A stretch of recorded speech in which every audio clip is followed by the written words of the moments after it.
pemanasan global itu? Pemanasan global atau global warming adalah proses peningkatan suhu rata-rata atmosfer, laut, dan daratan bumi yang terjadi dalam waktu jangka panjang. Apa sih penyebab dari pemanasan global? Penyebab utama dari pemanasan global adalah peningkatan konsentrasi gas rumah kaca atau GRK di atmosfer yang disebabkan oleh aktivitas manusia sejak revolusi industri.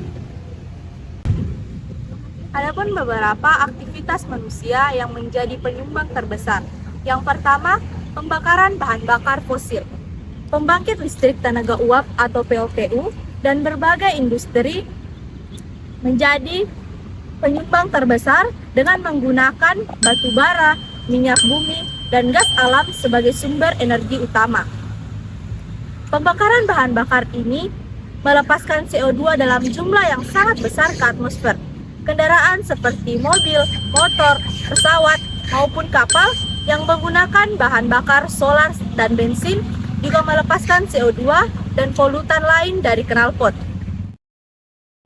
Yang kedua, deforestasi atau penggundulan hutan. Ketika pohon ditebang atau mati, dijadikan sebagai lahan perkebunan sawit, pembangunan, dan pertanian, pohon-pohon yang mati akan melepaskan CO2 yang mereka simpan kembali ke atmosfer.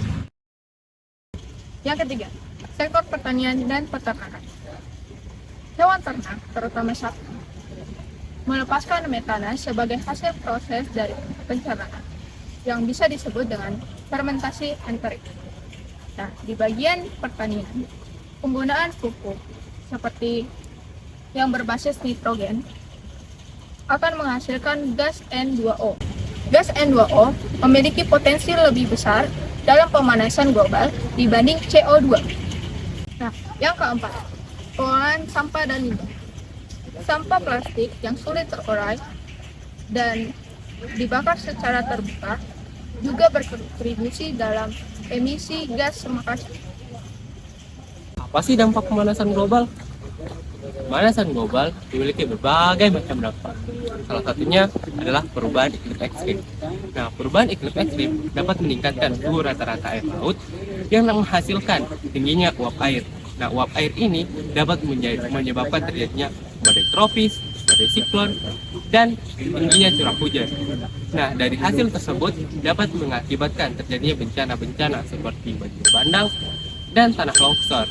Tak hanya itu, perubahan iklim ekstrim juga dapat menyebabkan gelombang panas yang dapat menyebabkan terjadinya kekeringan, bahkan gagal panen. Nah, yang kedua, kenaikan permukaan air laut.